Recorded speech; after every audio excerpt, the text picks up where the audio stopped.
In this session, we're going to discuss the definitions and the part lines in the service packages. So here I am in my enterprise. We're going to go over to enterprise setup, and we're going to go down to work order setup services.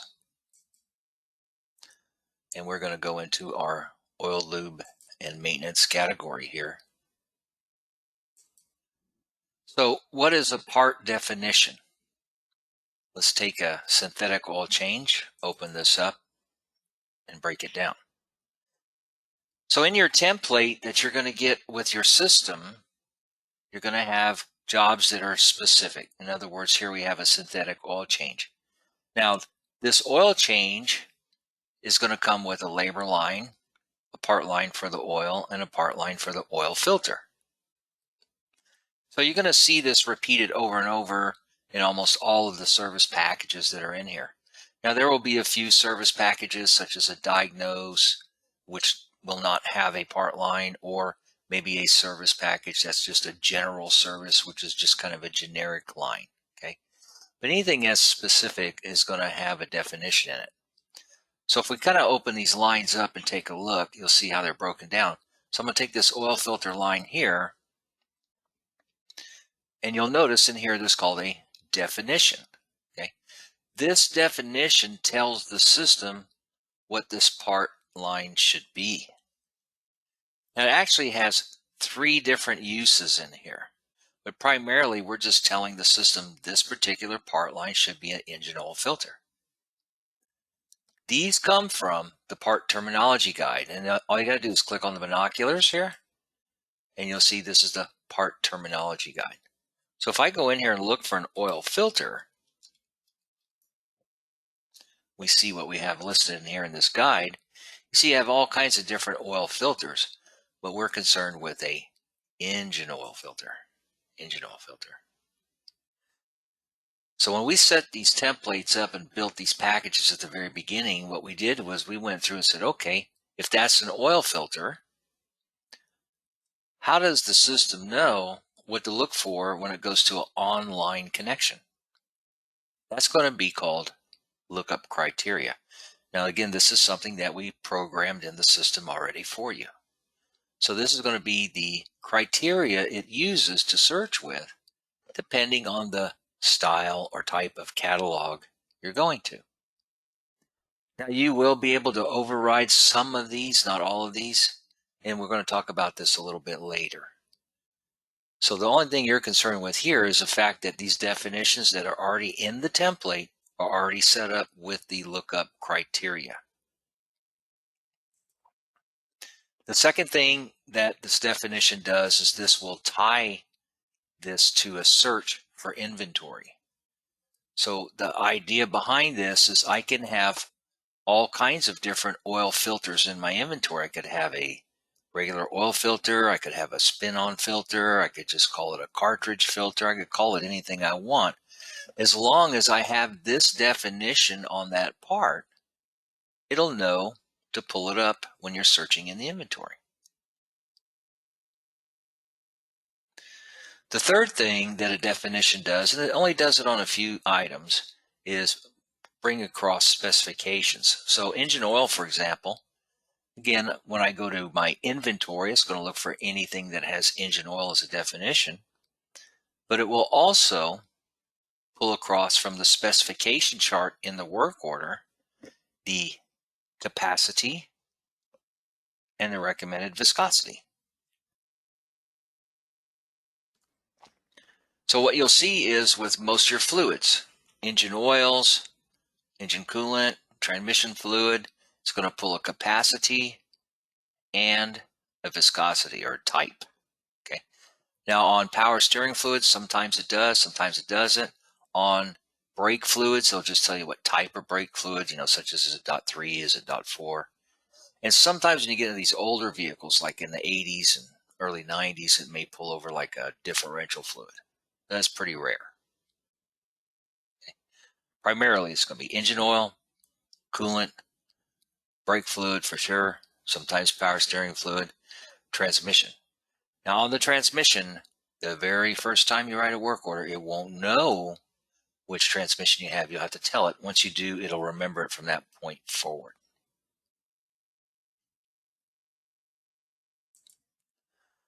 Now, when it comes to tires, let's go pull up a job here for tires. There'll be a definition.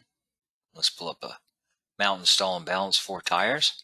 And you'll see on this tire line here, there will be a definition for tire, but there's no lookup criteria. And there's not supposed to be. So don't put any in. This is a trigger.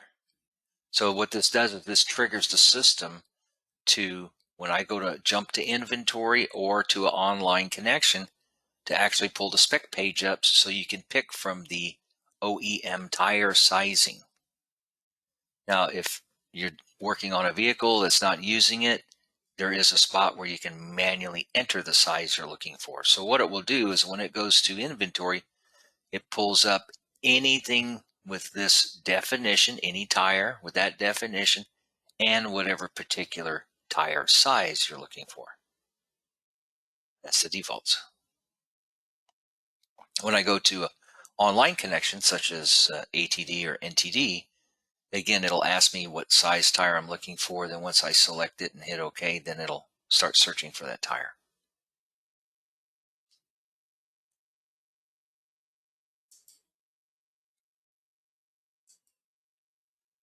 So let's go over to a location into a work order and see how these are going to work.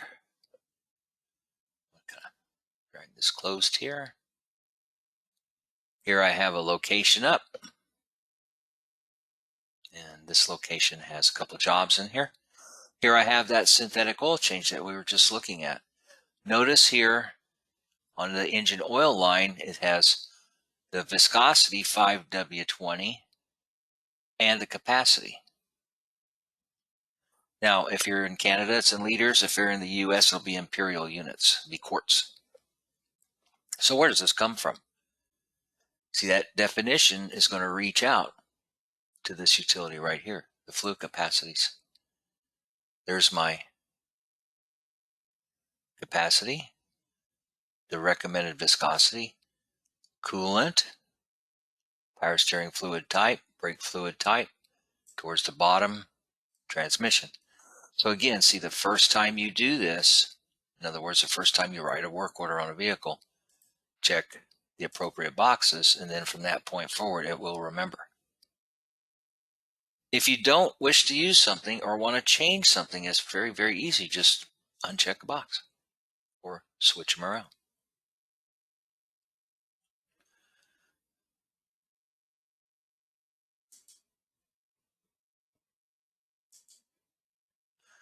Now, whenever I go to inventory, I know I'm looking for 5W20.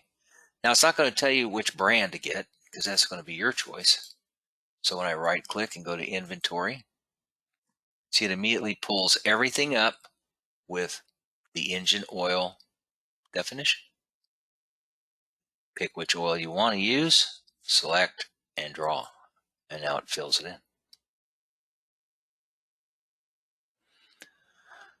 So same thing happens with tires, except with tires, again, it's going to pull from the tire fitment guide. See, if I go looking for a tire, whether I go to a catalog or inventory, it's going to do the same thing. It's going to say, well, hey, pick a tire size. Again, now this is a Ford, so I got 50 million variations of a tire size here. And this one happens to be this one right here. Hit OK. And at the bottom, manually enter. So you can manually enter. Hit OK. Jumps to my inventory. Again, brings across the definition and that size. See, it's looking for that specific size. So if that's what I want, I draw it. Now, when it comes back to the oil filter, typically you're going to go to inventory, or you may need to look it up on the online catalog. So let's go back over to General here. So when I right click and go to Catalog, depending how your system is set up, you can have up to 3 catalogs launch at once and the inventory at the same time. You'll notice, see, it immediately starts looking for oil filters. So how did it know this? Came from that lookup criteria. If you go down to the bottom right corner and hit the little blue arrow, you'll see there's that keyword search. That's exactly right off of that criteria that we were looking at. So when it searches, it's telling it what to search for. If I go over to inventory and look, see, it immediately pulls up all my oil filters that have engine oil filter as the definition. So what if I forget to put a definition on an inventory item? Well, let's go see. I'm just going to get rid of that definition and put it in under the description.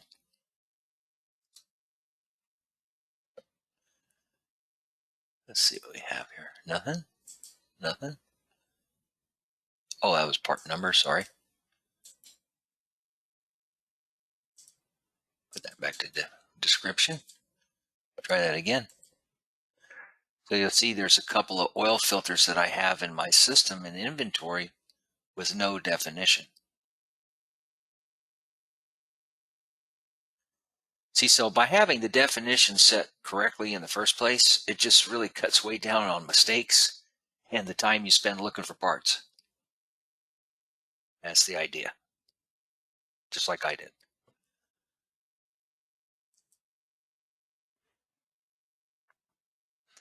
So that's the basics of definitions.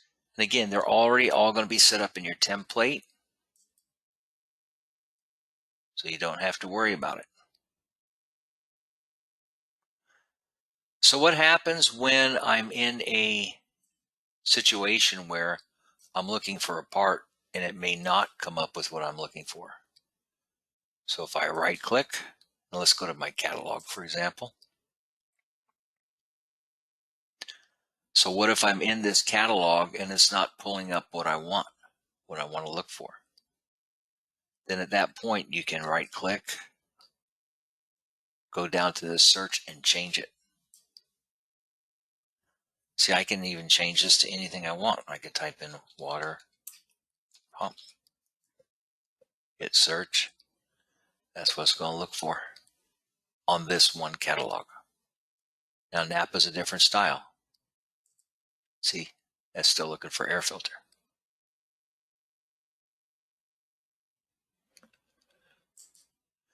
So if you find you're consistently having to change the search on a particular package, then at that point, what you can do is you can go back to where that package was originally created and change the criteria.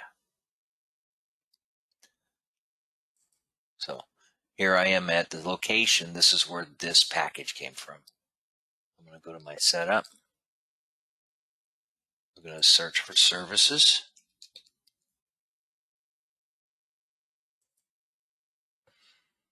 My air filter package actually came from drivability. There it is. Now, if the service package originally came from the enterprise, that's where you want to do this.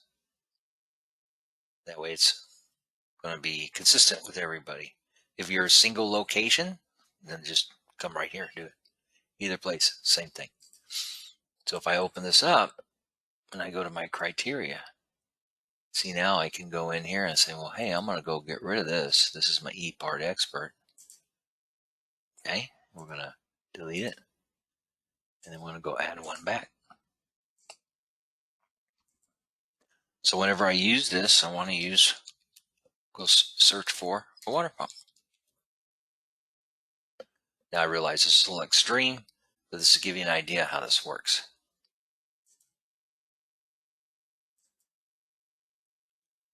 So we'll save that. I'm going to go remove this. Add it back. So we'll go look for our air filter package.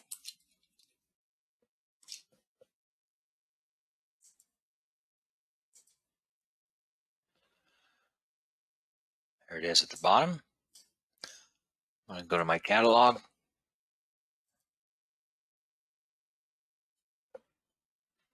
And it pulls up water pump. So once you have a package going, if you find the criteria doesn't quite fit what you're looking for, you can always go change it. Now that ePart Expert and the NAP are the only two changes you can make. ePart Expert will cover 90% of the online connections.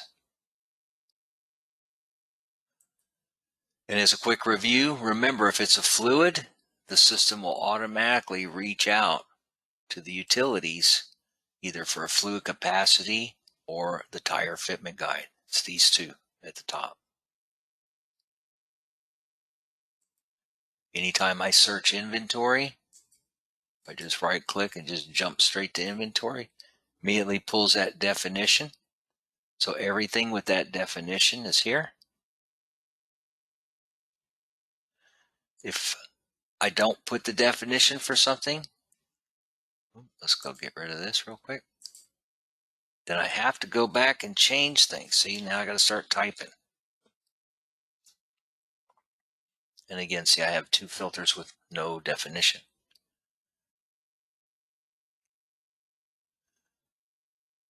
If you're not sure what definition to use on an inventory item, look at the service package. Go look at the service package. See what definition is there, and then that's what you want to use in your inventory.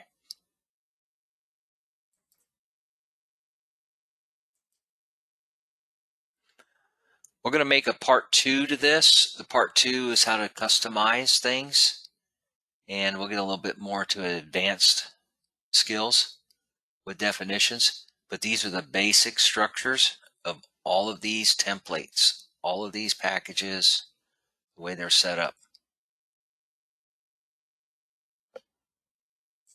So that is definitions and how they work in your system.